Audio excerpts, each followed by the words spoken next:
Assalamu alaikum. I am Adnan Shoaib, faculty member at ComSci Institute of Information Technology, and today is our lecture number 28 regarding the course issues in accounting practices. And today's our topic is the accounting for leases. कि आज का हमारा topic ये बता रहा है कि लीजेस होती क्या हैं और किस तरह वर्क करती हैं और कैसे चलती हैं. That means this are known as for the accounting for the leases, यानी कि लीजेस में कैसे वर्किंग हम करते हैं. Lease is the different concept as compare to previous concept that we have studied already. लेकिन लीजेस के का जो ओवरऑल कॉन्सेप्ट है या ओवरऑल जो प्रोसीजर है that is quite different as compare to other topics. So starting with the topic, तो first of all What we have done previously, हमने लास्ट सेशंस में देखा था कि हम लोगों ने स्टेटमेंट ऑफ कैश फ्लो कैसे मैनेज करनी है, फाइनेंशियल स्टेटमेंट एनालिसिस को कैसे वर्क करना है, इनको हमने देखा था. उसमें रेशियो एनालिसिस क्या था, सॉल्वेंसी क्या थी. उससे प्रीवियस लेक्चर में देखा था हमने statement of cash flow, and the very previous जो हमारा लेक्चर नंबर 27 था उसमें हमने ratio analysis, liquidity, solvency, vertical analysis, horizontal analysis, इन सब को हमने स्टडी किया था. साथ ही हमने देखा था क्वालिटी ऑफ अर्निंग क्या होती है. Now we are moving towards a further decision making tools that are known as accounting for the leases. के लीजेस की अकाउंटिंग कैसे की जाती है और किस तरह परफॉर्म की जाती है लीजेस की accounting. So starting with the today's topic, first of all learning objectives. Explain nature, economic substance and advantage of lease transactions. क्या नेचर है, क्या इकोनॉमिक सब्सटेंस और क्या एडवांटेज है लीज ट्रांजैक्शंस के. Describe the accounting criteria and procedure for capitalising leases by lessee. Contrast and operating and capitalising method for recording leases. दो types की लीजेस हम लोग नॉर्मली यहाँ ज्यादा पढ़ेंगे. कौन कौन सी, एक कहलाती है ऑपरेटिंग लीज और एक कहलाती है कैपिटल लीज. तो क्या डिफरेंस होता है, किस तरह ये आपस में डिफरेंशिएट करती है, we are going to see also that. Identify the classification of lessee and lessor. दो ये टर्म्स डिफरेंट होती हैं, एक कहलाती है लेसी और एक कहलाता है लेसर. लेसी जो है वो हमेशा वो होता है जो लीज अवेल कर रहा होता है और लेसर वो जो लीज प्रोवाइड कर रहा होता है. इन दोनों की बुक्स ऑफ अकाउंटिंग में अकाउंटिंग डिफरेंट होती है और डिफरेंट तरीके से ये अकाउंटिंग को रिकॉर्ड करते हैं. Describe the lessor accounting for direct financing leasing. के लेसर की अकाउंटिंग कैसे होगी for direct financing. So that we are going to study today. These are the objectives. So first of all, today is the web of the topics. क्या क्या topics आएंगे bye headings. Lease environment है, accounting bye लीजेस है, accounting by laser है, special accounting problems है. ये सारी चीजें हमने देखनी है. However, our whole lease topic is quite big enough, so we are going to cover it in our two lectures. First lecture is of today, and the next lecture is also based on leases, but that is all based on your overall what is your special lease problems. के lease problem issues कौन कौन से exist करते हैं in the lease. So first of all leasing environment को देखेंगे. Who are the player, advantages of leasing क्या है, कॉन्सेप्ट नेचर ऑफ लीज क्या है, advantage by lessee, capitalisation criteria, accounting differences, capital lease method, operating method comparison. These we are going to study in accounting by lessee. Accounting by lessor, economics of leasing आ जाती है, classification, direct financing method आ जाता है, operating method आ जाता है, residual value, sales type lease, bargain purchase option, initial direct cost, current versus non current, disclosure and unresolved problem. These all things are included in your accounting for lease. But today we are going to study for the lease environment, accounting by lessee and accounting by lessor. And however, all the special problems will be discussed in a further next lecture, that is lecture number 29. So today, but we are studying the lease environment, accounting by lessee and accounting by lessor. First of all, starting with the lease environment. The lease is a contractual agreement between lessor and lessee that gives lessee a right to use specific property owned by lessor for a specified period of time. For example, आपके पास कोई rent है, कोई property है या कोई car है, आप किसी को कहते हो कि ये मेरी प्रॉपर्टी है लेकिन यूज आप करो और इसके अगेंस्ट मुझे रेंट दे दो. दैट मीन्स आपने वो लीज पे प्रॉपर्टी या कार दी हुई है किसी और को. That means you are a lessor. और जो से यूज कर रहा है वो क्या कहलाएगा, lessee. Largest group of leased equipment involve information technology. Information technology में ये बहुत होता है. ट्रांसपोर्टेशन, ट्रक, एयरक्राफ्ट, रेल, जिसमें बहुत ज्यादा लीजिंग होती है. कंस्ट्रक्शन में बहुत ज्यादा लीजिंग होती है. एग्रीकल्चर में बहुत ज्यादा लीजिंग होती है. तो ये यहाँ पे that is the whole method of leasing, कि जो अपनी चीज यूज करने का राइट दे रहा है उसके अगेंस्ट रेंट चार्ज कर रहा है तो वो कहलाएगा लेसर, और जो उसे अवेल कर रहा है उसे कहते हैं हम लेसी. बट इन दोनों की अकाउंटिंग में डिफरेंस आता है. बिकॉज जब आप किसी के एसेट यूज कर रहे हैं तो उसमें डेप्रिसिएशन भी हो रही है उसकी. तो डेप्रिसिएशन कौन चार्ज करेगा, लेसर या lessee? That is the question that is being generated over there कि उसे हमने किस तरह चार्ज करना है। फर्दर अगर पूरी लाइफ हो जाए, जिसकी जो आपने एसेट है उसकी लाइफ अगर कंप्लीट हो जाए, तो देन आप क्या कहेंगे कि is there is any issue with the transferring, या उसकी सैल्वेज वैल्यू पे आप उसे उसी को भेज देंगे जो उसे यूज करता रहे। So what you are going to do, तो वो हमने आज देखना है। Who are the players? Banks होते हैं, बैंक्स इसमें बहुत आते हैं, Wells Fargo, Chase, Citibank, PNC, these all are the banks of US, but in Pakistan all banks do the leasing. Independent होते हैं, captive leasing, Caterpillar financial services है जो लीजिंग प्रोवाइड करता है, फोर्ड मोटर क्रेडिट्स है, IBM global financing है, these all are the leasing companies, और जो लीज प्रोवाइड कर रहा है दीज आर द बैंक्स, और ये कंपनीज जो आपको लीज में सर्व कर रही हैं। ऑलमोस्ट अगर देखें तो in the US 23% market share इधर जो है ऑलमोस्ट किसका है, that is related to leasing and independents, 47% is related to banks and 26% are related to leasing company. यानी कि बैंक्स भी लीजिंग करते हैं, लीजिंग कंपनीज भी लीजिंग करते हैं, और कुछ इंडिपेंडेंट भी लीजिंग करते हैं। जो इंडिपेंडेंट है वो 23% है, जो हाईएस्ट है वो बैंक्स हैं, जो उसके बाद सेकंड हाईएस्ट आते हैं वो दैट इज कैपिटिव लीजिंग्स। एडवांटेजेस क्या होते हैं लीजिंग के? 100% फाइनेंसिंग एट फिक्स्ड रेट। याद रखिएगा यहाँ पे जो फाइनेंसिंग होगी ये फिक्स्ड रेट पे होगी। अगर 10% में फाइनेंसिंग है तो सारी जिंदगी आप उस पे लीजिंग या उसकी अमाउंट जो उस पे इंस्टॉलमेंट लेंगे वो 10% पे ही लेंगे। You couldn't change it at all, आप उसे चेंज नहीं कर सकते। प्रोटेक्शन अगेंस्ट एब्सोलेंस, प्रोटेक्शन मिल जाती है आपको कि अगर एब्सोलीट हो जाएगी तो आपके पास नहीं आएगी, ये आप उसे वापस भी कर सकते हैं। यानी कि अगर आपकी एब्सोलीट हो गई, आपने यूज कर रहे हैं, 3 साल बाद वो एब्सोलीट हो गई चीज, तो आप जिसकी है उसे आप वापस भी कर सकते हैं। तो that means protection against obsolescence. Flexibility होती है यहाँ पे कि कितना आपने यूज करना है, means to say how you are going to pay it. एक रेंट लीजिंग होती है, ओवरऑल आपको बेनिफिट आ रहा होता है in terms of tax. Less costly financing होती है क्योंकि आपके स्टार्ट में कोई कॉस्ट नहीं लग रही होती, that means it's a less costly financing. Tax advantage होता है, किस तरह टैक्स एडवांटेज होता है? बिकॉज लीजिंग का जो एक्सपेंस है ये आप लोग हमेशा बिफोर टैक्स देते हैं, तो जब बिफोर टैक्स देंगे तो टैक्स की अमाउंट लो हो जाएगी, और जब टैक्स की अमाउंट लो हो जाएगी तो that means your tax will be deducted in less amount. Of balance sheet item financing में आता है, ये ऑफ बैलेंस शीट आइटम है, ये कभी बैलेंस शीट में लीजिंग शो नहीं होती, ये हमेशा इनकम स्टेटमेंट में थोड़ा बहुत शो होता है, बैलेंस शीट में नहीं शो होती। तो आपके पास जो एसेट है वो आपके बैलेंस शीट में भी नजर नहीं आ रहा होता, but you still using it, आप उसे फिर भी यूज कर रहे होते हैं।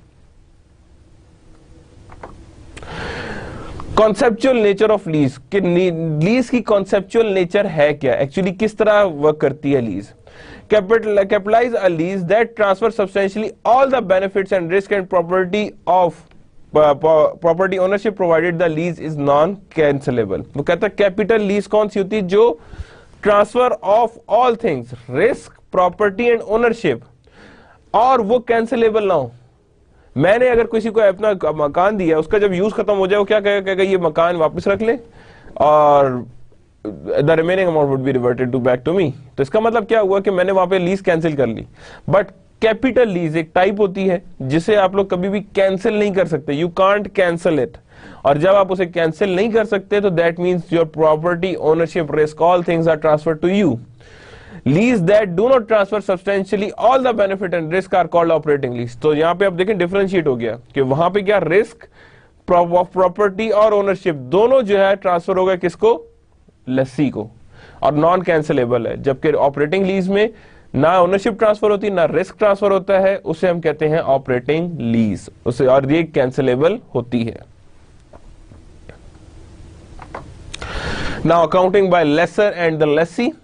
Now you are going to have a much clear idea about the operating and capital lease। अभी तक हम देख रहे हैं कि लीज एनवायरमेंट वर्क कैसे करता है। Now we are moving towards कि अकाउंटिंग बाय लेसर और लेसीज पे क्या कैसे आपने स्टार्ट करनी है।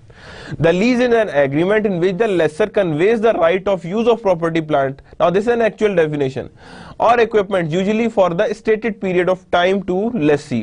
यानी कि वो राइट देता है कि आप यूज करें for the specific period of time to the lessee, कुछ स्पेसिफिक पीरियड ऑफ टाइम के लिए वो लेसी को ये चीजें ऑफर करता है। लेसर कौन होता है?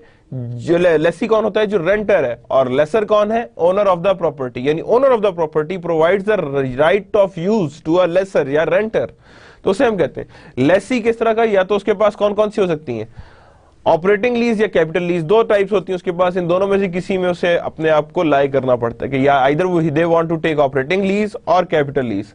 लेसर के पास तीन ऑप्शन होती हैं, operating lease, capital lease. Capital lease के अंदर फर्दर एक चीज होती है जिसे कहते हैं सेल्स टाइप लीज और डायरेक्ट फाइनेंसिंग लीज।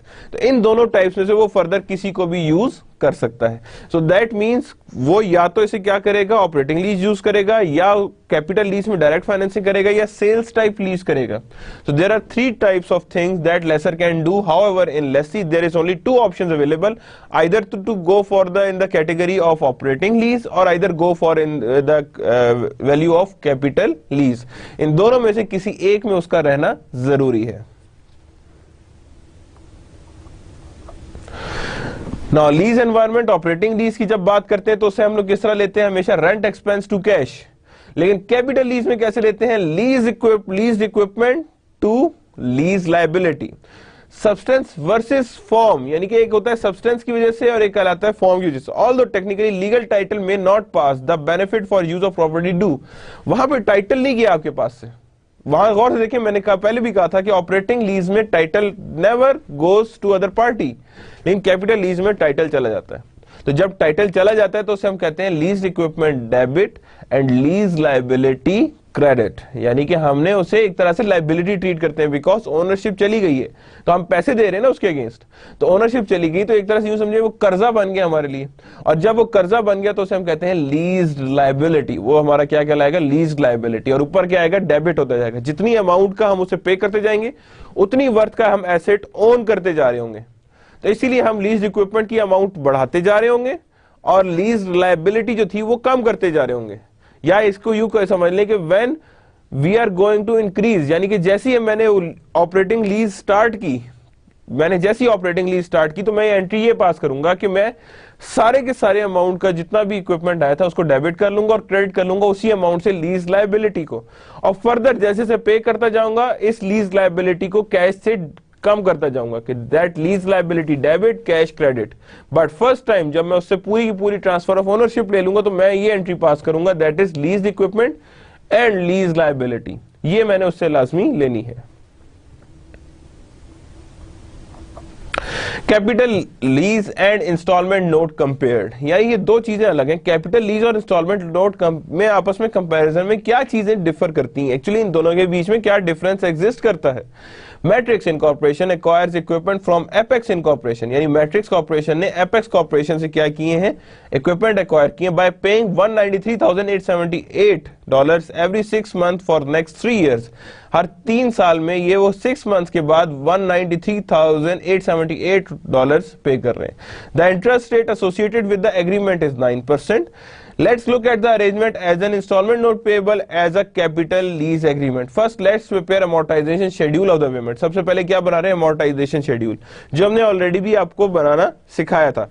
स्टार्ट में देखिए सबसे पहले क्या लिखी हुई है, initial value that is of 1 million। तो वहां पे 1 million उसने लिख दिया स्टार्ट में, और स्टार्ट में वो कह रहा है कि that it starts with the first installment 193,878।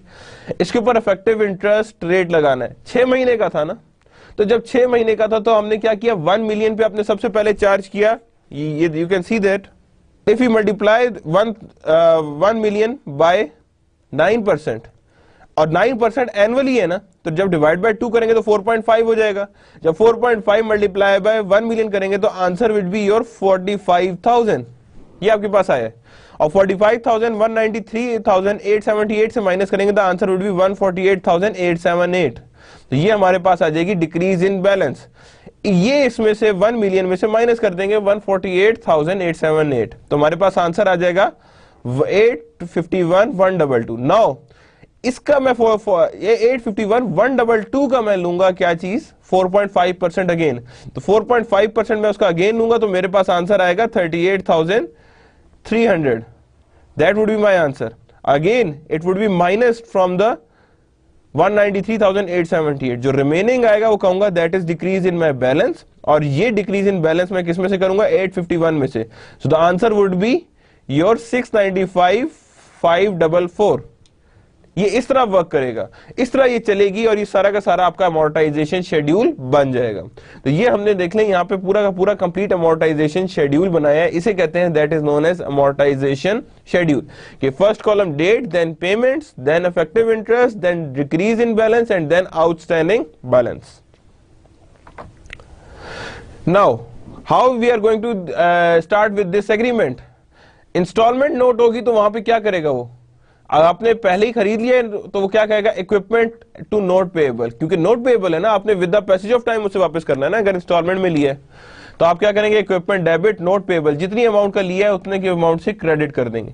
But capital में क्या करेंगे, lease equipment to lease liability, क्या कहेंगे उसे, लीज पेएबल या लीज लायबिलिटी कहेंगे उसे। कि लीज जो हमने पहले एंट्री पढ़ी थी वो क्या थी, lease equipment to lease liability, that is 1 million. और ये same is the case with the above. अब देखिए ऊपर क्या हो रहा है, वो टोटल जाके लायबिलिटी में लेके जा रहा है, लेकिन यहां जब लीज की बात हो रही है तो यहां पे सिर्फ वर्डिंग्स चेंज हो क्या हो गई हैं, lease equipment to lease payable. And first payment on June 30th क्या होगी, किस तरह होगी देखिएगा, इंटरेस्ट एक्सपेंस वहां लेंगे जितनी अमाउंट का था, 45,000 का था जैसे हमने कैलकुलेट किया था, नोट पेएबल कम हुआ है, प्रिंसिपल दिया है और कैश हमारी जेब से गया है। लेकिन जब हम बात करेंगे कैपिटल लीज में तो क्या हो जाएगा, इंटरेस्ट एक्सपेंस वही आएगा, लीज पेएबल कम हो जाएगी, यानी अब देखें लायबिलिटी कम हो रही है, और कैश डेबिट यानी लीज पेएबल को हम कम कर रहे हैं, लीज इक्विपमेंट को नहीं छेड़ेंगे क्योंकि हमने सारी अमाउंट उसमें डाल दी ऑलरेडी। अब उसमें से हम कोई चीज भी डिडक्ट नहीं करेंगे, उसमें सिर्फ एक चीज डिडक्ट होगी, that is related to depreciation, बाकी इक्विपमेंट की प्राइस वो ही आएगी।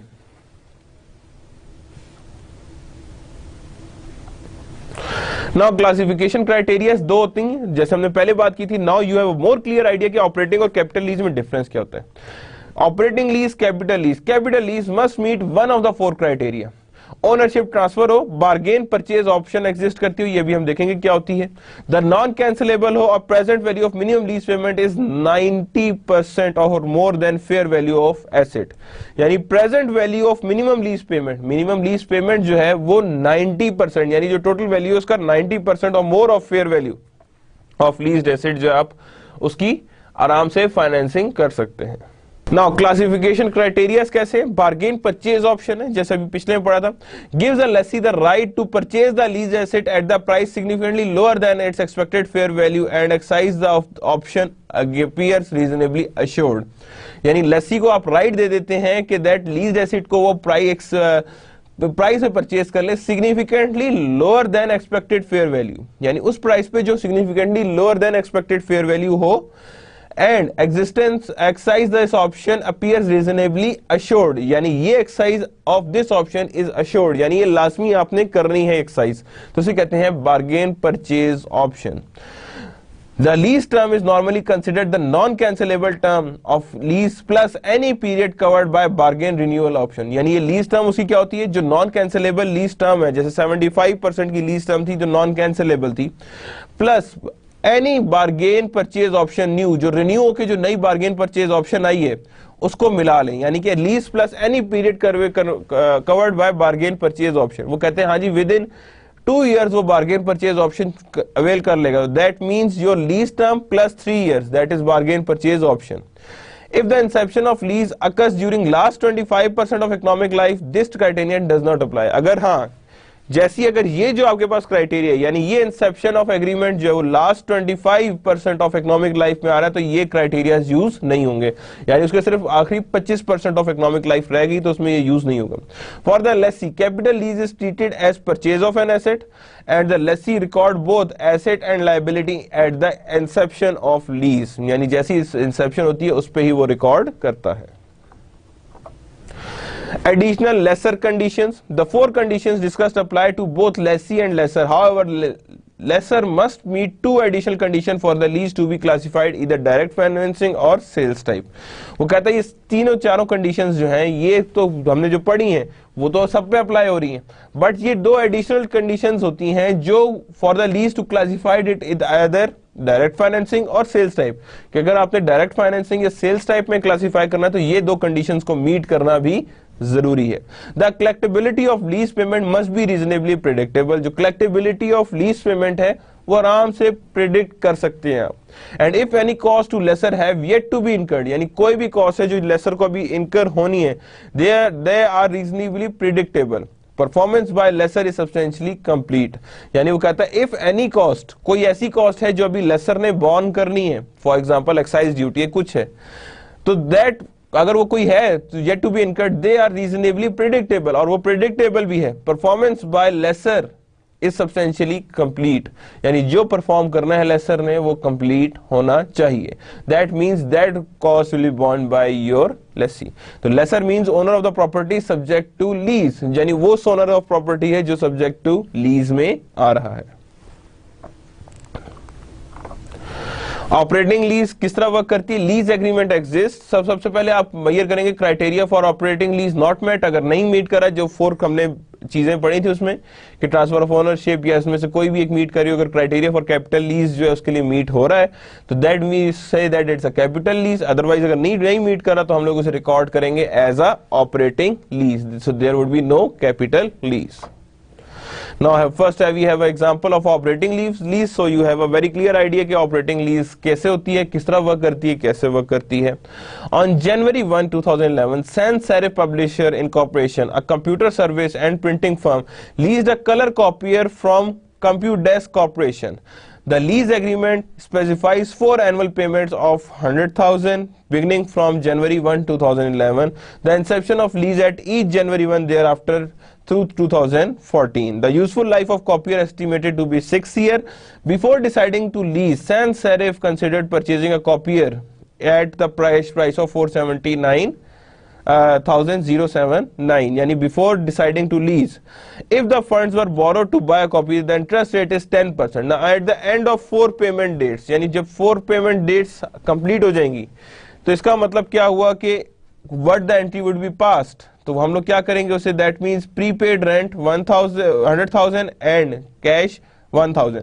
अब गौर से देखें तो उसने क्या कहा, lease agreement specifies 4 annual payment beginning of the January 1, 2011। जनवरी 1, 2011 को ही अगली 4 पेमेंट्स कर दी गई हैं, यानी मींस उसे प्रीपेड कर दिया गया। तो हमने जब ऑपरेटिंग लीज को पढ़ा था तो हमने क्या की थी, रेंट एक्सपेंस टू कैश, तो यहाँ पे वो एंट्री क्या कर रहा है, prepaid rent to cash. On Compudesk corporation वो क्या एंट्री करेगा, cash to unearned rent revenue, वो क्या एंट्री पास करेगा इसका, कैश टू अनअर्न्ड रेवेन्यू, यानी कि 4 पेमेंट्स डेट्स जो है वो इस तरह हम लोग कंप्लीट करेंगे। 4 पेमेंट्स डेट को कैसे पास होता जा रही है एंट्रीज, पहली prepaid to cash and then cash to unearned, तो ये हमारे पास एंट्रीज पास होती जा रही हैं। Leasehold improvement. Sometimes the lessee will make improvement to a leased property that revert back to the lessor at the end of the lease. यानी कि कुछ लेसी जो है वो कुछ प्रॉपर्टी में इंप्रूवमेंट होती है जिससे क्या होता है वही इंप्रूवमेंट लेसर के पास वापस चली जाती है। Like other asset, leasehold improvement cost are allocated as depreciation, यानी कि लीज होल्ड इंप्रूवमेंट में जो भी कॉस्ट होगा उसे हम कैसे एलोकेट करते हैं, in the form of depreciation. Expense over its useful life which is to be shorter of the physical life of an asset term, और जो क्या होती है useful life which is shorter to be the physical, उसकी physical life से shorter होती है उसकी useful life in a lease term. Now capital lease lessee and lessor, the amount recorded capitalized is the present value of minimum lease value, जो भी amount record की जा रही है या कैपिटलाइज की जा रही है that will be the present value of minimum lease payment, उसे क्या कहेंगे हम, that is a present value of minimum lease payment. However, the amount recorded cannot exceed the fair value of leased asset. ये जो भी amount हम record करेंगे वो fair value of leased asset से ज्यादा नहीं होनी चाहिए। In calculating the present value of minimum lease payment, the interest rate used by the lessor is lower of the incremental borrowing rate and the implicit rate used by the lessor. या तो incremental borrowing rate होगा या वो implicit rate होगा, यानी कि जब भी हमने present value of minimum lease payment निकालनी, क्या निकालनी है, present value of minimum lease payment निकालनी है, तो उसमें इंटरेस्ट रेट या तो इंक्रीमेंटल बोरोइंग रेट होगा या इम्प्लिसिट इंटरेस्ट रेट होगा। Capital lease lessee's and lessee's, यानी कि मतलब कैपिटल लीजेस में हम लेसीज और लेसीज मतलब मींस टू से लेसर और लेसीज को कैसे हम देखते हैं। If the lessor is not a manufacturer और अ डीलर, अगर लेसर जो है वो मैन्युफैक्चरर या डीलर नहीं है, the fair value of lease asset typically is the lessors cost, कि ना वो मैन्युफैक्चरर ना डीलर है तो उसकी फेयर वैल्यू क्या होगी, उस लेसर्स की कॉस्ट होगी, यानी कि जो लेसर को वो कॉस्ट बियर करनी पड़ेगी। When the lessor is a manufacturer और अ डीलर, या तो अगर लेसर जो है मैन्युफैक्चरर होगा या डीलर होगा, the fair value of property at inception of lease is likely to be its normal seller price, यानी कि अगर वो मैन्युफैक्चरर या डीलर होगा तो उसकी लेसर की जो टोटल कॉस्ट होगी वो क्या होगी, इट्स सेलिंग प्राइस। तो लेसर कॉस्ट उसमें क्या होगी, जो उसकी कॉस्ट लगी है, और यहाँ पे वो जो सेलिंग प्राइस होगी वो that is known as the lessor price, जो लेसर को कॉस्ट आप चार्ज करेंगे, that is known as your overall fair value. Now capital lease lessee and lessor, ये now पूरी complete example है, so you have a clear idea कि हम क्या करने लगे हैं। On the January 1, 2011, Sans Serif Publication Incorporation leased a copier from First Lease Corporation. First Lease purchased the equipment for Computec Corporation at the cost of $479,079. The lease agreement has specified annual payments beginning January 1, 2011. The inception of the lease at the each December 31st thereafter through 2015. यानी lease payment क्या, annual payment on January 1 कर रहा है at the inception of lease and at each December 31st thereafter for 2015. यानी कि हर एक में वो हर साल बाद वो कर रहा है। The 6-year lease term ends on December 31st 2016 is equal to estimated useful life of copyright, यानी 2016 में उसकी लाइफ भी खत्म हो जाएगी। नाउ लीज एग्रीमेंट क्या स्पेसिफाई कर रहा है, एनुअल पेमेंट्स बिगिनिंग जनवरी 1 से स्टार्ट हो रही है, the inception of lease at each, यानी एनुअल, अब वो बिगिनिंग तो हो रही है जनवरी 1 से, लेकिन पेमेंट कब हो रही है, December 31st को हो रही है। कब हो रही है, December 31st, यानी end of the year. Thereafter through 2015, यानी थ्रू 2015 तक हम लोग यही करते रहेंगे। The 6-year term will end on December 31st 2016 is equal to estimated useful life of a copier.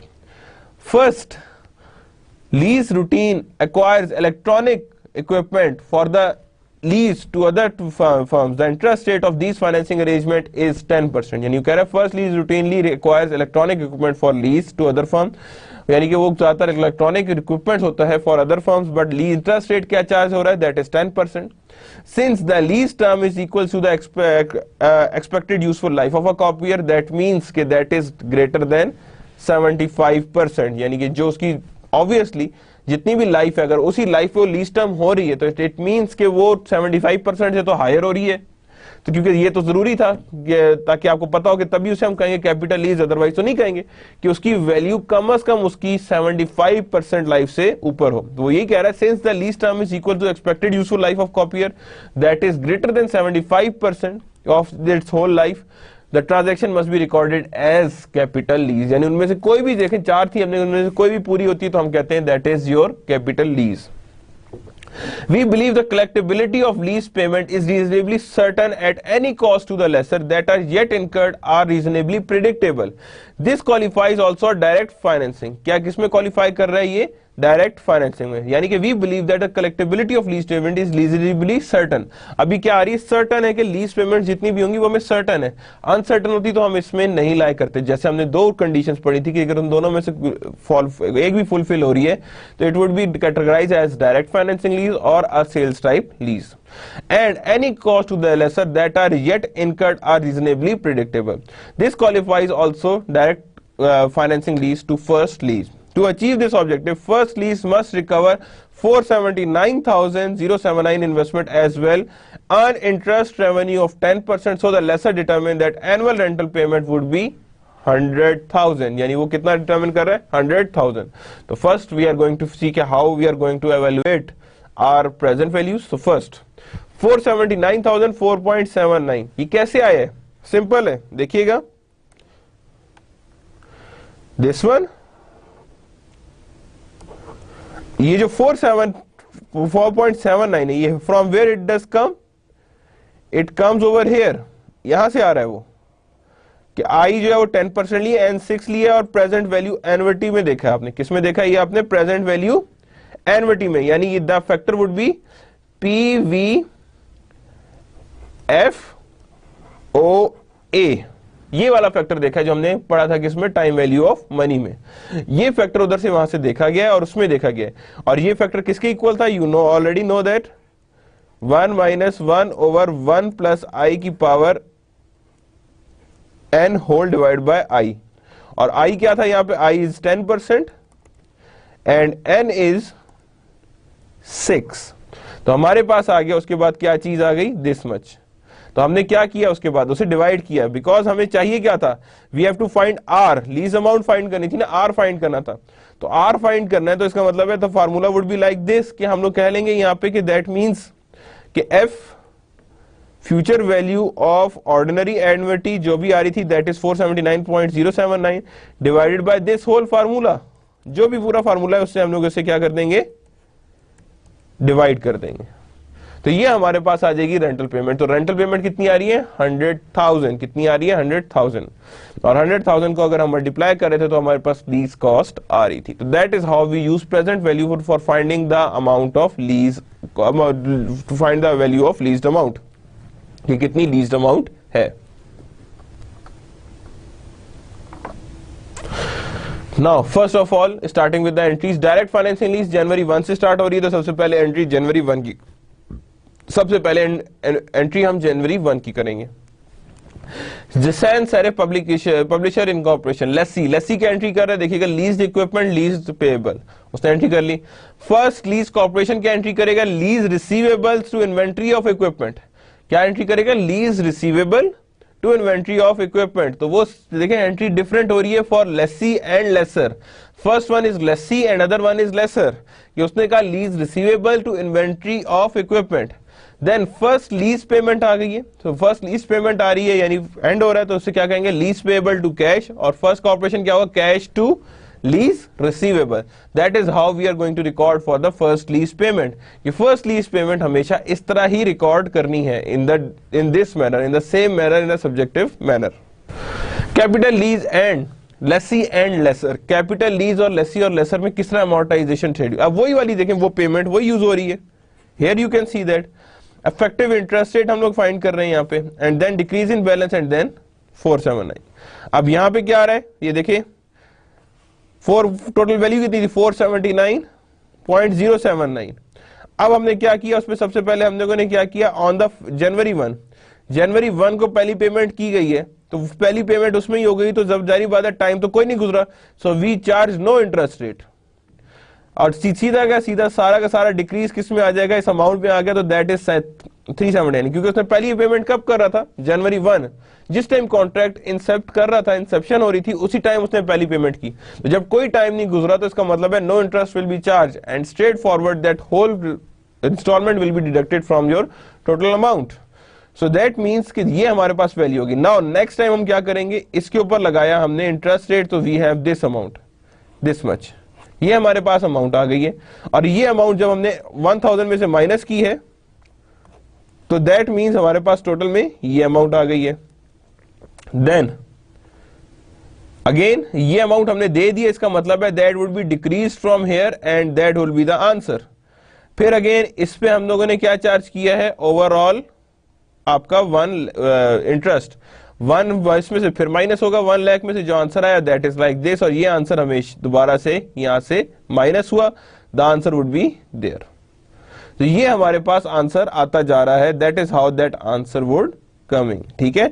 और सेम इज द केस चलता जा रहा है, तो यहाँ पे अब हमारे पास आ जाएगा, कंप्लीट दे दिया यहाँ पे, तो इसका मतलब है यहाँ पे कुछ नहीं रहा, और यहाँ पे आ गए तो हमारे पास ये चीज आ गई। अब गौर से देखें तो एक चीज यहाँ पे आपको नजर आ रही होगी कि ये अमाउंट कितनी आ रही है, 90,000 आ रही है, यहां से एकदम से कम हो गई है।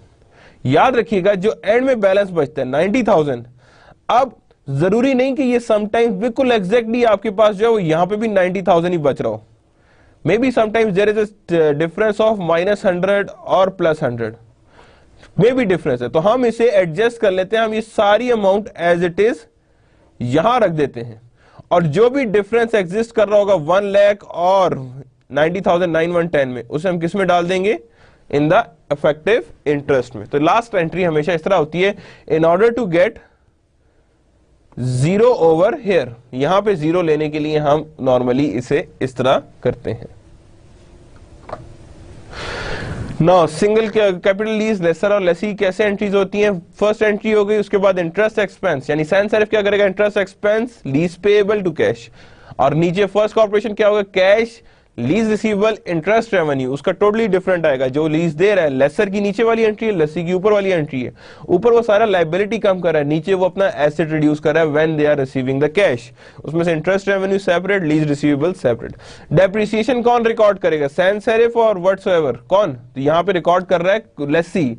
तो लेसी जब उसकी डेप्रिसिएशन कर रहा है तो that means depreciation expense debit, accumulated depreciation credit.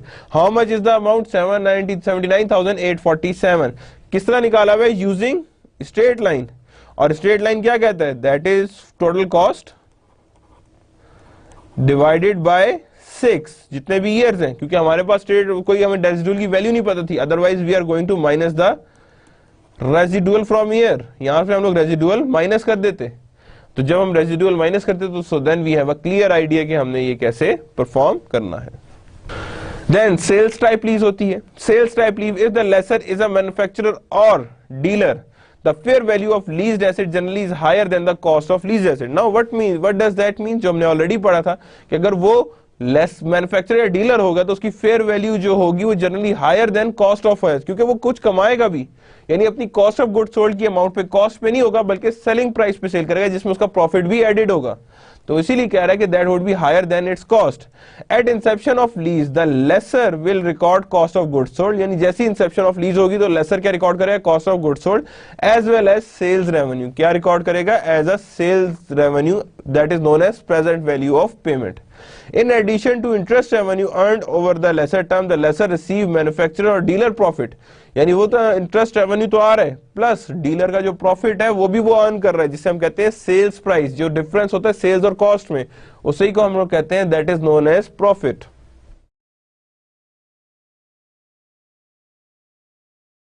No sales type lease की क्या होती है, किस तरह वर्क करती है, क्या उसकी ओवरऑल रिपरकशंस हैं, किस तरह वर्क करती है? Let's see from the example.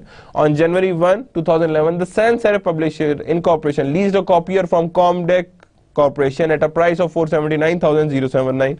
The lease agreement specifies annual payment of 100,000, जो हमने भी देखी थी, at beginning of January 1 and at each December 31st thereafter through 2015. The 6-year lease term ending the 31st December 2016 is equal to estimated useful life of copier. Computec Corporation manufactured the copier at the cost of 3 lakh. कितने में उसने बनाया है? 3 लाख में बनाया, लेकिन charge कितने कर रहा है? 479,079. Computec interest rate is 10%. कितना है उसका? 10% is their interest rate. So that is the how lease classification is done. The lease term is 6 years equals to 100% of useful life. So that means it's a almost you can see that it's a capital lease. Fair market value is different from cost of leased asset. Third, the Computec is certain about the collectibility of lease payment and no costs are incurred on Computec relating to lease agreement. So the lease agreement is classified as sales type lease. यानी ये चारों condition देखें तो meet करें तो it is known as sales type lease from the viewpoint of Computec and capital lease from the viewpoint of Sans Serif. जो लेसी है वो उसके पास दो ऑप्शन है ना, या तो कैपिटल या ऑपरेटिंग, लेकिन जब लेसर है उसके पास तो 3 ऑप्शन है कि सेल्स टाइप, डायरेक्ट फाइनेंसिंग या इन कैपिटल और otherwise operating lease.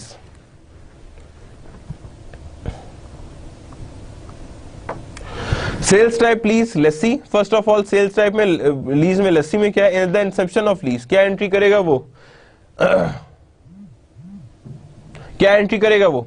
Lease receivable 470, अभी Computec है, लेसर है, लेसर क्या एंट्री कर रहा है? Lease receivable 479, cost of goods sold 3 lakh, sales revenue कितना आ रहा है? 479, और इन्वेंट्री ऑफ इक्विपमेंट कितना कह रहा है उसे? 300,000, यानी इतने की उसने इन्वेंट्री कर दी है। तो इसका मतलब है सेल्स उसके पास 479 की हुई है, इन्वेंट्री ऑफ इक्विपमेंट कितनी है उसकी? 3 लाख की है। That is the entry by the Computec lessor. और लेसर जब रिसीट ऑफ फर्स्ट पेमेंट आएगी तो क्या करेगा? कैश लीज रिसीवेबल क्या लगा देगा वो? लीज रिसीवेबल इसमें लिख देगा। Accounting by lessee. If the lessee capitalize a lease, the lessor record an asset and liability generally equal to present value of rental payment. यानी अगर वो लेसी जो है वो कैपिटलाइज करता है लीज, या कैपिटल लीज है, तो लीज रिकॉर्ड एन एसेट, यानी लेसी रिकॉर्ड करेगा asset as a liability generally equal to the present value of rental payment. किसके इक्वल होगा? General present value of rental payment. जो रेंटल पेमेंट निकाली है using the present value formula, उसी को use करेंगे। Record depreciation on the leased asset, वो lease asset के डिप्रिसिएशन भी रिकॉर्ड करेगा। Treat the lease payment as consisting of interest and principal, किस तरह ट्रीट करेगा? As consisting of interest and principal. General entries for capitalized lease क्या होंगी? Lease equipment, lease liability, and then lease receivable and equipment, that is lessor and that is lessee. Accounting for the lessee. For capital lease, FASB has identified 4 criteria: transfer of ownership, bargain purchase option, 75% or more than estimated economic life of lease property, the present value of minimum lease payment, यानी present value of minimum lease payment excluding auxiliary cost or exceed 90% of fair value, यानी क्या मतलब? present value of minimum lease payment जो होगी that would be equal or exceed 90%, यानी कि जो total payment करनी है लीज पेमेंट्स होंगी, जो present value of lease payments होनी है, उसकी अगर हम प्रेजेंट वैल्यू निकालें या तो वो 90% ऑफ फेयर वैल्यू हो या 90% से ज्यादा हो। One or more must be met for finance lease accounting, या कैपिटल लीज अकाउंटिंग के लिए एक या एक से ज्यादा को मीट करना जरूरी है। बीपीओ, ट्रांसफर ऑफ ओनरशिप, 75% ज्यादा इकोनॉमिक लाइफ के लिए हो और उसकी वैल्यू 90% से ज्यादा लीज पेमेंट्स की वैल्यू आ रही हो। Accounting by lessee that do not meet any of the 4 criteria accounted for operating lease, कोई भी इनमें से 4 criteria में से कोई भी एक जो है वो नहीं मीट करता तो उसे हम क्या कहते हैं? Operating lease. First of all देखें, lease agreement, is there a transfer of ownership, क्या ट्रांसफर ऑफ ओनरशिप हो रही है?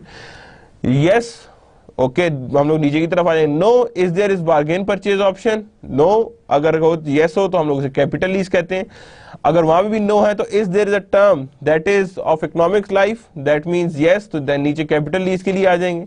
And is there is a present value more than 95, yes, तो नीचे आ जाएंगे, अदरवाइज कैपिटल। यानी इन सारों को नो होना जरूरी है फॉर ऑपरेटिंग, और अगर चारों में से कोई चीज भी नहीं होगी तो दैट मींस इट बिकम्स, कोई भी यस होगा तो उसे हम कहेंगे that is known as capital lease, यानी दैट इज यानी वो यही कह रहा है ना, any of the 4 criteria are accounted for as operating, यानी कि डू नॉट, यानी कोई इन चारों में से कोई भी एक एरिया जो है 4 क्राइटेरिया वो नहीं मीट किया जाएगा तो वो क्या कहला जाएगी? Operating lease. बिकॉज यहाँ देखिए नीचे लिंक टूट जाएगा तो वो ऑटोमेटिकली, अगर एक जगह नो जा रहा है तो आगे भी नो जाते हुए ऑटोमेटिकली वो किस में लाई कर जाएगा? ऑपरेटिंग लीज में। लेकिन अगर सारे यस हो जाएंगे तो दैट मीन्स कि it's a capital lease. Now accounting by lessee, capitalization criteria, transfer of ownership हमने देखी थी, not controversial, easily implemented, क्या आप ट्रांसफर ऑफ ओनरशिप टेस्ट कर लें, ठीक है ना, क्या आपको पता हो जाए कि हाँ जी ये किसके नाम हो रही है। Bargain purchase option test, at the inception of lease the difference between option price and expected fair market value must be large enough to make size option of an option reasonably incurred, यानी कि जो difference होगा option की price में और fair value में at the time, उसी difference को हम कहेंगे that is large enough to make the और एक्साइज द ऑप्शन। तो ये that is a test for bargain purchase test, option test. Now, another one is the economic life test. 75% as lease term is generally considered to be fixed, non-cancelable term of lease, यानी क्या हो? fixed होती है और non-cancelable होती है। Bargain renewal option can extend this period. Bargain renewal option जो होंगी, जब भी renew होती है हमारी lease तो वो क्या होती है? extend कर देती है its time period. At inception of lease, the difference between renewal rental and the expected fair rental must be great. यानी जब भी start हो रहा है तो यानी कि जो renewal rental और expected fair rental में जो difference है वो ज्यादा होना चाहिए।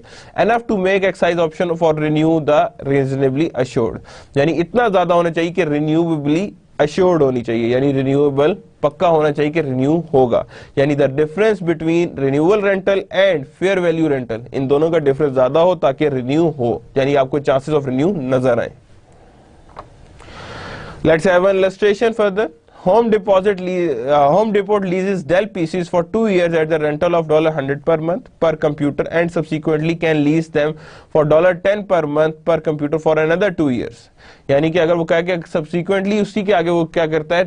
lease them for $10 per month per computer for another 2 years. The lease clearly offers a bargain renewal option, क्योंकि उस टाइम क्या होगी? fair value $10 नहीं होगी, $10 के अलावा हो। The term is the lease term is considered to be of 4 years, 2 साल उसे क्या $100 पर मंथ पे और बाकी में रिन्यू होगी जब वो रिलीज, तो अगर 2 साल के लिए फर्दर होगी तो $10 पे। Now there is a difference, fair value कितनी है? $100 और आपकी रिन्यूएबल कितनी? $10। Now there is a significant renewal option, renewal difference significant है, तो इट्स अंडरस्टूड कि इसकी लाइफ कितनी हो जाएगी? 4 years, क्योंकि $10 में कौन छोड़ेगा पीसी को? Because $10 is quite low as compare to fair value.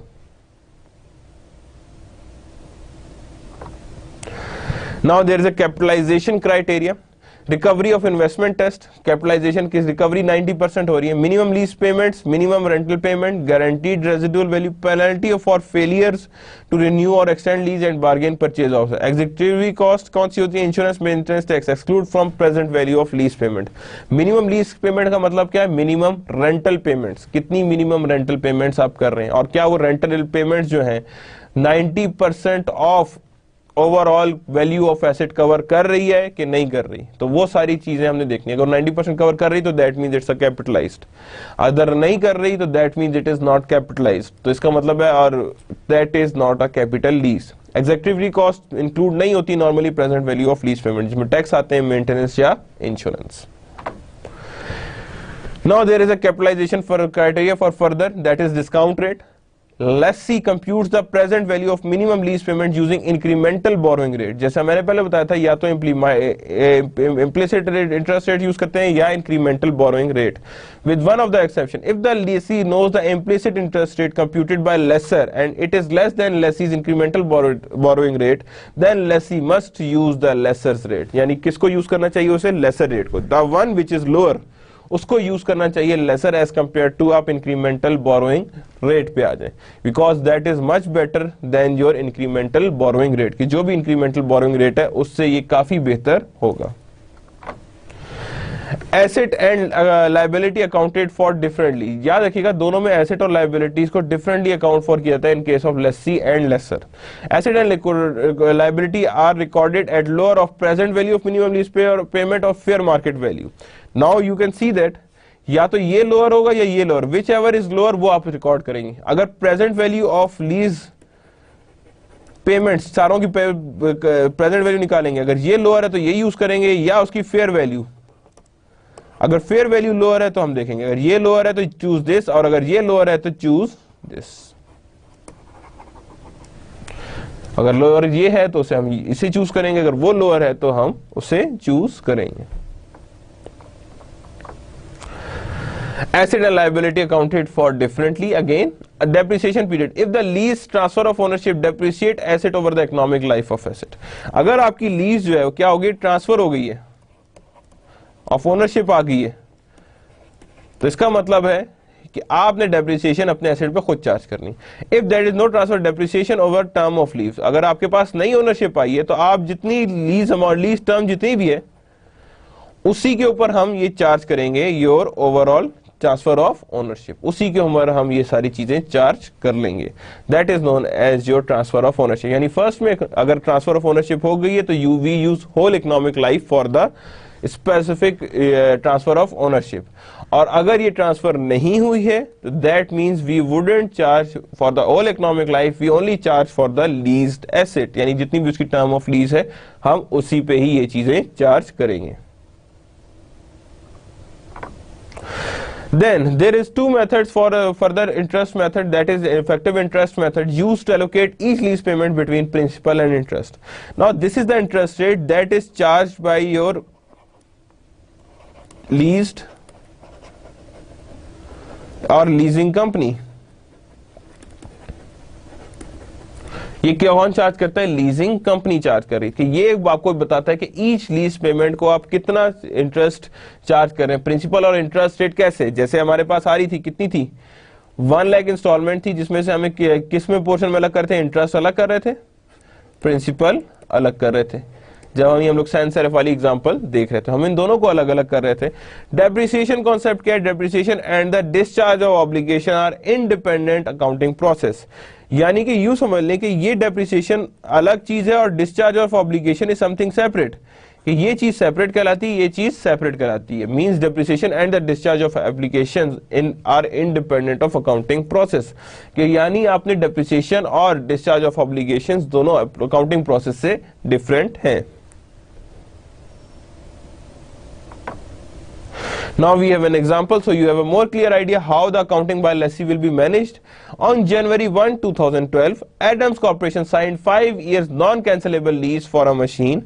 The term of lease called for Adams to make annual payments of $9,968 at the beginning of each year. Now beginning of each year starting January 1.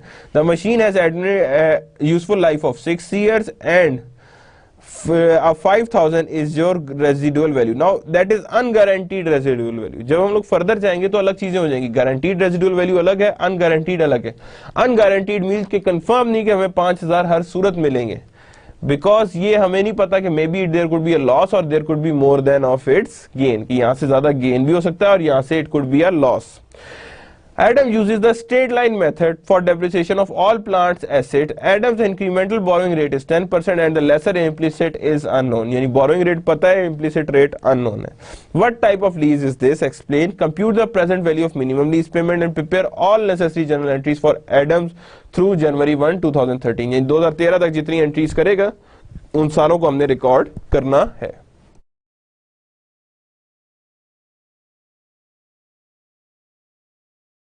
So first of all, what type of lease? Capital leasing criteria, transfer of ownership? No, कोई transfer of ownership नहीं. bargain purchase option थी, उसमें कोई bargain purchase option नहीं थी. Lease term जो थी वो 75% ऑफ इकोनॉमिक सर्विस लाइफ से ज्यादा थी, तो हम क्या करेंगे, 5 इयर्स थे, इकोनॉमिक लाइफ 6 इयर्स, तो 83% बनती है, तो that mean 75%.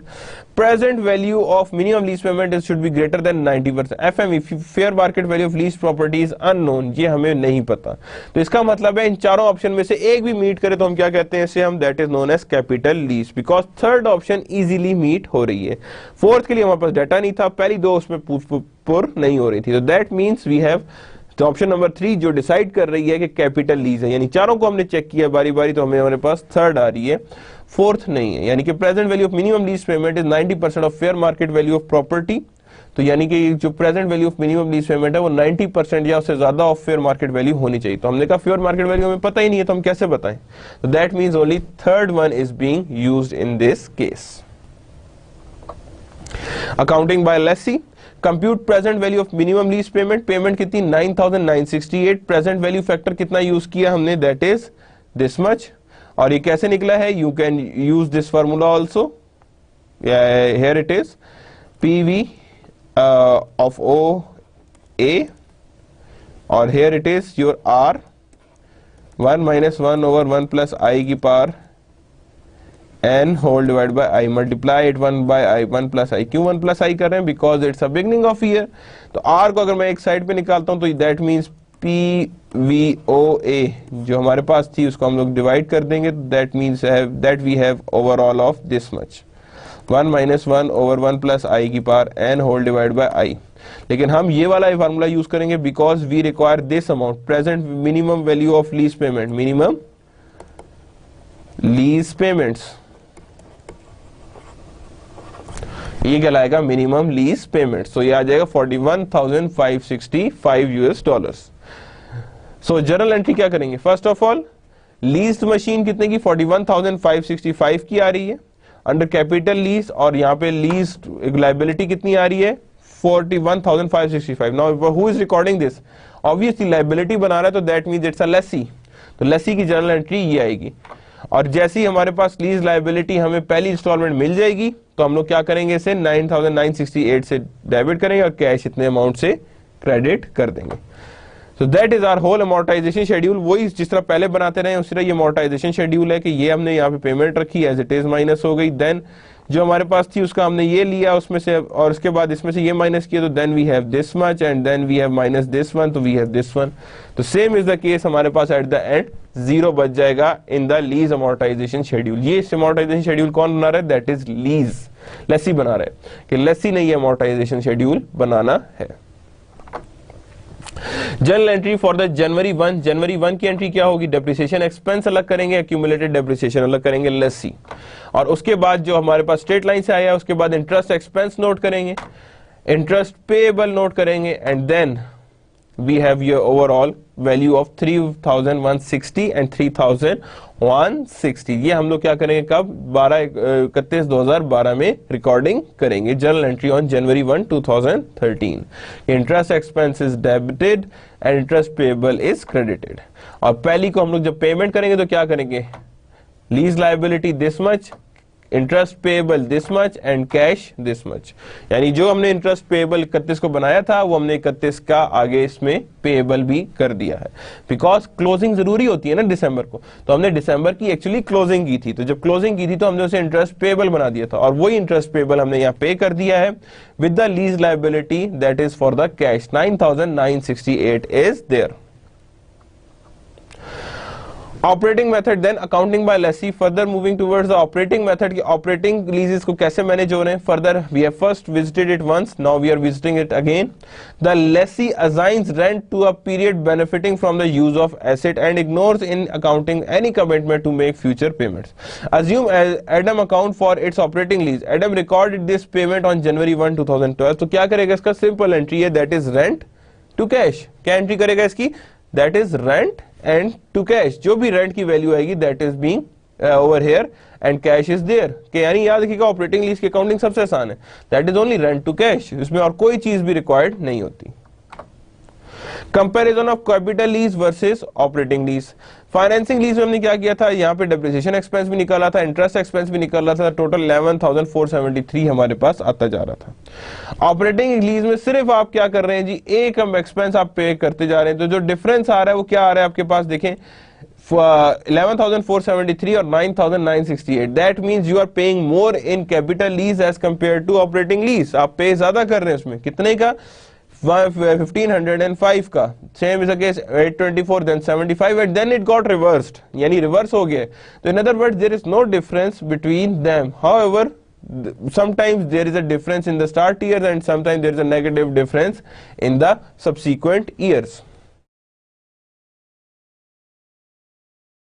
Now accounting by lesser, lesser की accounting में देखते हैं क्या चीजें आती हैं, benefit to the lessor, lessor को क्या क्या चीजों में बेनिफिट कर सकती हैं, क्या क्या चीजों का उन्हें बेनिफिट होता है, इंटरेस्ट रेवेन्यू का बेनिफिट आता है, टैक्स इंसेंटिव का बेनिफिट आता है और हाई रेजिडुअल वैल्यू, इन तीनों चीजों का वो बेनिफिट आता है। हाई रेजिडुअल वैल्यू का बेनिफिट किसका आता है, लेसर को, क्योंकि जब उसकी यूजफुल लाइफ पूरी हो जाती है तो उसके पास एसेट वापस आ जाता है, और जब उसके पास एसेट वापस आ जाता है तो that means that could enjoy the residual value of this. Tax incentive is there, tax incentive there लाई कर रहा होता है, interest revenue is there, interest revenue उसके पास आ रहा होता है।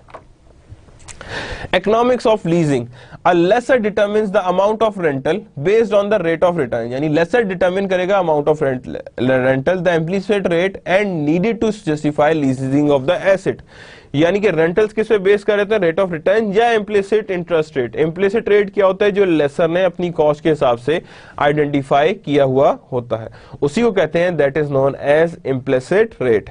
और the needed to justify the leasing of an asset, यानी ये क्या कहलाता है, that is required for the leasing of the asset.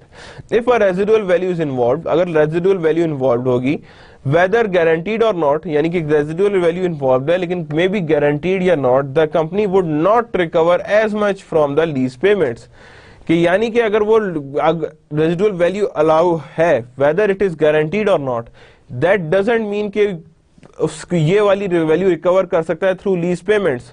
याद रखिएगा इस वैल्यू को वो रिकवर नहीं कर सकता from the lease payments, because that is assigned as a residual value, कि ये कंफर्म हो चुका है कि that is being included as a residual value in it.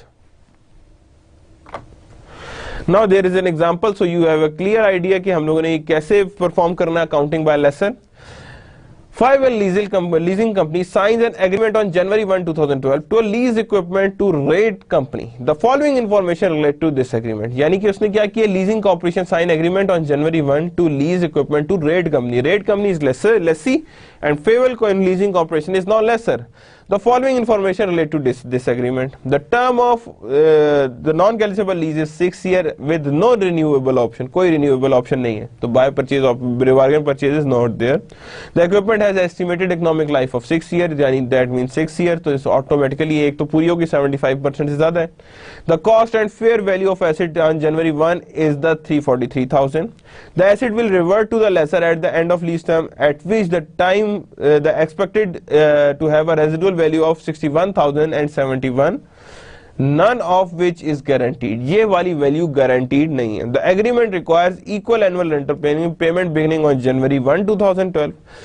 Collectibility of lease payment is reasonably predictable, so that means you can say that it could be either direct financing lease. There are no important uncertainties surrounding the amount of cost yet to be incurred by the lessor.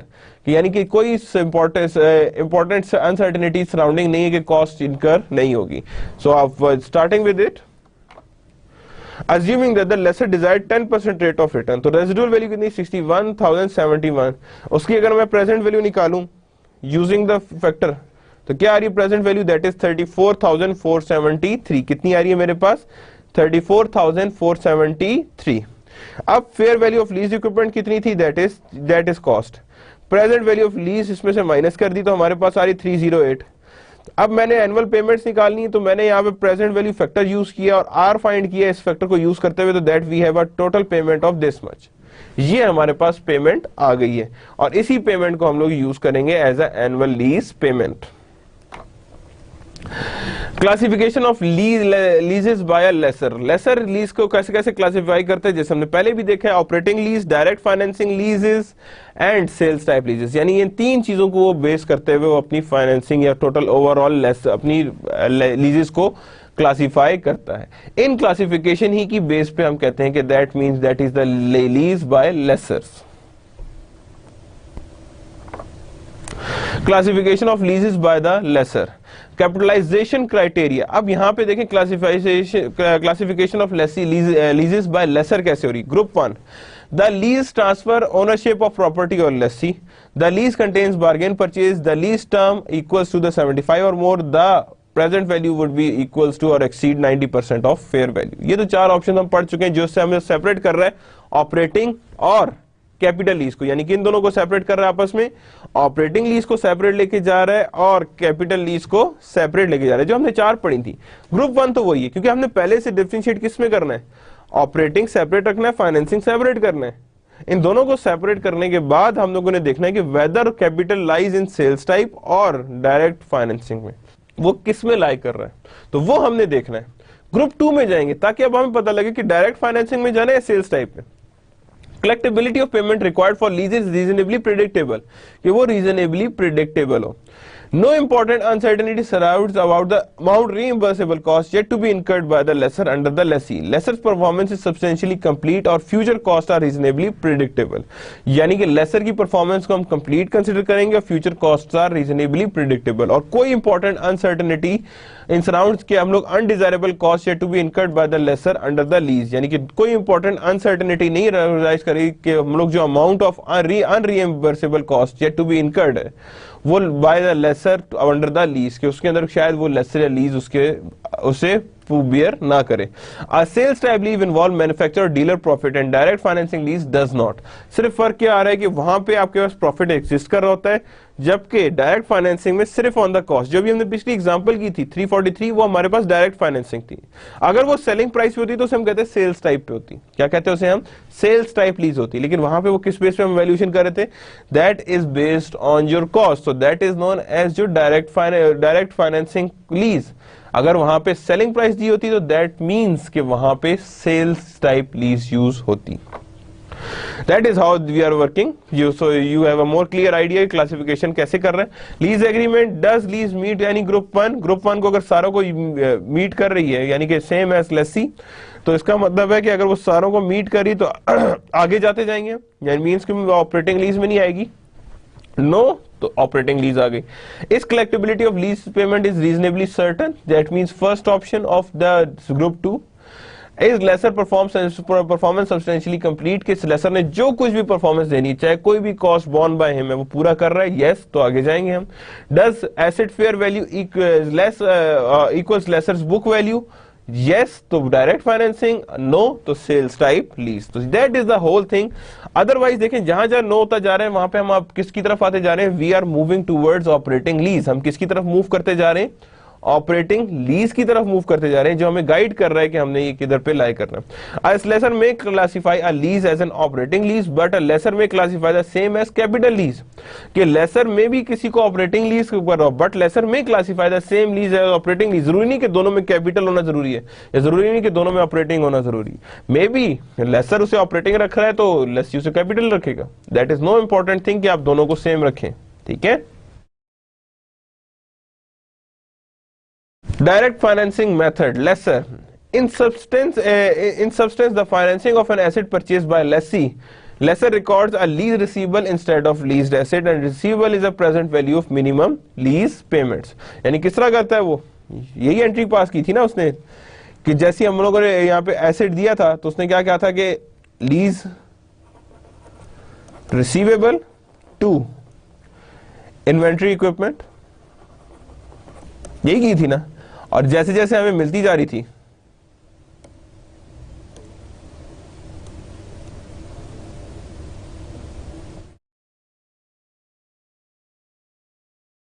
हमें मिलती जा रही थी payment, तो हम क्या कर रहे थे, कैश टू लीज रिसीवेबल, यानी जैसे जैसे हमें मिलती जा रही थी हम उसी तरह से मूव करते जा रहे थे. सो दैट मींस ये हमारे पास एंट्रीज इस तरह पास होती गई कि lease receivables to inventory equipment and then cash to lease receivables, कि जैसे रिसीव होती जा रही है we are going to end it with it, कि हम लोग यहाँ पे लीज रिकॉर्ड्स को सामने रख रहे थे. So that is the whole how the lessor records and how the lessor would do. That is the financing method. That is the how the accounting of a lessor and lessee works. So this is the whole case of accounting by lessee and accounting by the lessor. Now accounting by lessor में further देखते हैं, amortization schedule of a lessor. lessor का amortization schedule कैसे work करता है. Female company, यहाँ पे गौर से देखें तो लेसर का किस तरह आ रहा है, एनुअल लीज पेमेंट्स आ रही हैं, ये देखें यहाँ पे आ गई, प्लस अनरियलाइज्ड वैल्यू यहाँ पे उसमें भी आ रही है, तो ये हमने भी कैलकुलेट किया था, दिस मच अमाउंट आ रही थी. इंटरेस्ट ऑन लीज रिसीवेबल्स, इस पे निकालते जा रहे हैं इंटरेस्ट, तो हमारे पास इंटरेस्ट इसमें से चार्ज करते जा रहे हैं. फर्स्ट ऑफ ऑल क्या किया हमने, ये फर्स्ट पेमेंट तो एज इट इज गई है, देन हमने इस पे इंटरेस्ट चार्ज किया, इस पे इंटरेस्ट चार्ज किया तो हमारे पास ये वैल्यू आई है, इसमें से ये वैल्यू माइनस की है तो then there it is and there it is. तो यहाँ पे हमारे पास सारा का सारा वैल्यू उसी तरह चल रही है जिस तरह हमारे पास ऑलरेडी अमोर्टाइजेशन की अमाउंट होती थी. Then we have prepared the all journal entries. क्या आ रही थी, लीज रिसीवेबल्स, वही जैसे मैंने बताया था, इक्विपमेंट इन्वेंट्री इक्विपमेंट कहते हैं, तो वही जो मैंने भी एंट्री लिखी थी. देन कैश 64,000 का आया था, सबसे पहले उसमें नीचे कौन सा आएगा, लीज रिसीवेबल्स, वो आएगा 64,400 का, that is for the lessor. Interest receivable इतना आया और इंटरेस्ट रेवेन्यू इज देयर. तो ये that is how we are going recording the lessors. Lessee की क्या थी, payables, lease payment, lease liability, या अगर ऑपरेटिंग है तो rent expense to cash, that is the same thing. और यहां पे हम लोग लेसर में इस तरह मूव करते हैं. And then 2013, then again one को हम लोगों ने लिखा cash and then lease receivables कितना आ रहा है, that is 36,400. And then what is other thing, interest receivables कितनी आ गई है, 27,860. And then interest receivable is your 24,206 and interest revenue. जैसी साल खत्म हुआ हमने क्या कहा, इसे इंटरेस्ट पेमेंट कर दी ऑफ कितनी, 24,206 की.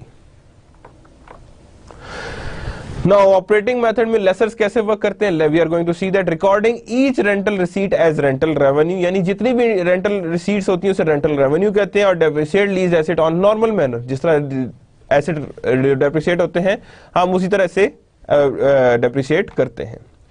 इलस्ट्रेट देखते हैं, assume fair will account for lease as an operating, it records the cash as cash 64,000, rent revenue 64,000. same is the case, वही चीज चल रही है. depreciation expense to accumulated depreciation, जो ये depreciation आती जा रही है उसे हम लोग माइनस कर रहे हैं. यहाँ पे देखेंगे गौर से, जो ये अमाउंट है ये हमारी क्या कहलाती है, रेजिडुअल कहलाती है. 343,000 माइनस 61,067, तो ये हमारे पास जो वैल्यू आई है उसमें हमने निकाल ली है डेप्रिसिएशंस.